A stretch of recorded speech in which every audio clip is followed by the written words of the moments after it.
Hello and welcome to digital teacher जी। आप सभी का डिजिटल टीचर जी में बहुत बहुत स्वागत है। तो जैसा कि हम लोग बिजनेस सिक्योरिटी फ्रेमवर्क पर बात कर रहे थे, उसी सीरीज की हमारी नेक्स्ट वीडियो है बिजनेस सिक्योरिटी फ्रेमवर्क पर। तो बिजनेस सिक्योरिटी फ्रेमवर्क पर जैसा कि आपको मालूम है, आपका जो एग्जाम है वो बहुत जल्द होने वाले हैं। तो बिजनेस सिक्योरिटी फ्रेमवर्क और सारे रिटर्न होंगे और 2 घंटे के होंगे।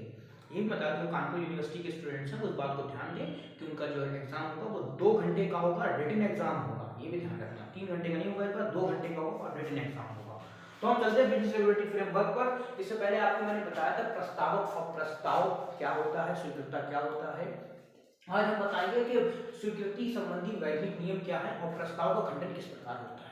तो सबसे पहला है स्वीकृति संबंधी वैधानिक नियम, स्वीकार करने के लीगल राइट्स क्या होते हैं उसके बारे में आज जानेंगे। तो सबसे पहला है प्रस्ताव की स्वीकृति उसी व्यक्ति द्वारा की जानी चाहिए जिसके सम्मुख वह प्रस्ताव रखा गया। पहला क्या है, प्रस्ताव की स्वीकृति उसी व्यक्ति द्वारा होना चाहिए। यानी अगर मेरे सामने कोई प्रस्ताव रखा गया है तो मैं ही उसे एक्सेप्ट करूं। नहीं, मेरे सामने प्रस्ताव रखा, स्वीकार उसने कर लिया, तो ये क्या है, इलीगल है, लीगल नहीं है कानून के हिसाब से। कानून के हिसाब से क्या है कि मेरे आगे किसी ने कोई प्रस्ताव रखा, कोई प्रपोजल रखा, तो मैं ही उसको एक्सेप्ट करूं, मैं ही उसको स्वीकार करूं।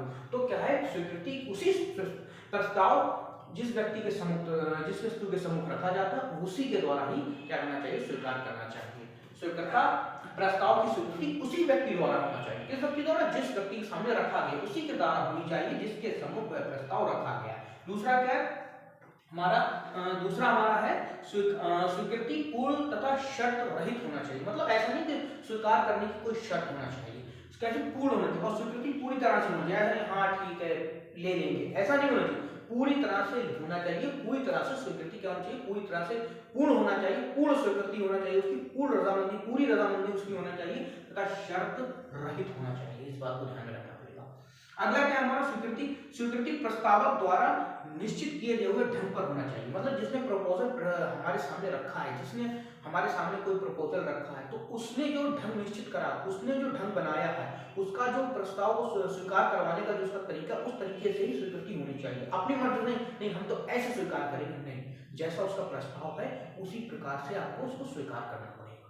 ऐसा नहीं भाई इतना नहीं, जैसे अब कोई हमारे पास आया, कोई चीज हमारे पास लेकर आया बेचने के लिए, उसने हमारे सामने प्रपोजल रखा, हमने कहा नहीं इतनी आप ले जाओ, इतनी हम आपसे ले लेंगे, तो ऐसा नहीं होना चाहिए। यहाँ पर क्या होना चाहिए कि प्रस्तावक द्वारा निश्चित किए गए ढंग, जो प्रस्तावक ने यानी प्रपोजलर ने जो आपका ढंग निश्चित किया, उसी ढंग से क्या होना चाहिए, आपकी स्वीकृति होनी चाहिए। अगला क्या, स्वीकृति आचरण को देखकर भी हो सकती है। देखो जब कभी हमारे मार्केट में नाम हो जाता है, हमारा मार्केट में पहचान बन जाती है, कुछ लोगों की होती है, कुछ की नहीं होती है, तो उस टाइम में हम क्या करते हैं, हमारी स्वीकृति आचरण से हो जाती है। हमने फोन कर दिया, भाई साहब हमें सामान भेज देना, बस हमारी उसकी स्वीकृति हो गई और वो हमारा काम हो जाता है।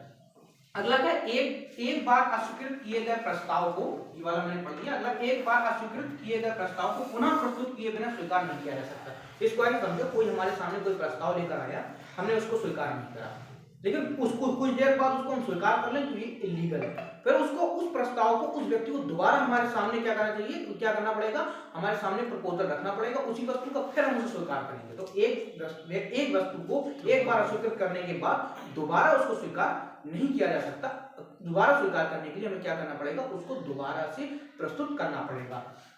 अगला क्या, स्वीकृति अभिव्यक्ति अथवा गर्भित होनी चाहिए। अभिव्यक्तित और गर्भित का मतलब होना चाहिए कि या तो लिखित होना चाहिए या मौखिक होना चाहिए, इशारों में नहीं होना चाहिए, लिखित या मौखिक हो। गर्भित का मतलब होता है या तो लिखित हो या मौखिक हो। अगला क्या, प्रस्ताव कहाँ गया, प्रस्ताव जाने बिना स्वीकृति वैध नहीं है। अब ऐसा भी नहीं होना चाहिए, किसी ने क्या भाई हम आपके सामने कोई प्रपोजल रखी है, आप उसे एक्सेप्ट कर लिया, हमने कहा ठीक है मैंने एक्सेप्ट कर लिया, तो ऐसा नहीं होना चाहिए। प्रस्ताव को, जो हमारे सामने प्रस्ताव रखा है, उस प्रस्ताव को भी हमें जानना पड़ेगा, प्रस्ताव क्या है, किस प्रकार का, तब हम स्वीकृति दे सकते हैं। प्रस्ताव को जाने बिना अगर स्वीकृति दे दी तो ऐसी स्वीकृति वैध नहीं होती है।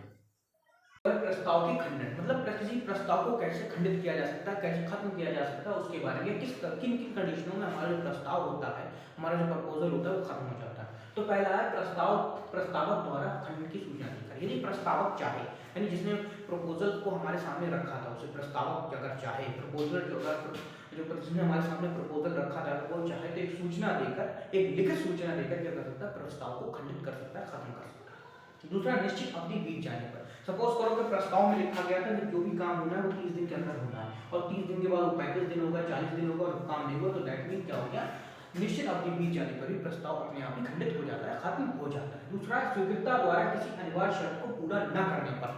यानी जो एक्सेप्ट कर रहा है, जिसने तुम्हारा प्रपोजल एक्सेप्ट करा है, अगर उस पर कोई शर्त आपने लगाई है, कोई कंडीशन लगाई और वो अनिवार्य और वो कंडीशन अनिवार्य है, कंपल्सरी है, और वो उस कंडीशन को नहीं अगर एक्सेप्ट कर रहा है या उस कंडीशन का पालन नहीं कर रहा है, तो भी प्रस्ताव क्या हो जाए, खंडित हो जाएगा।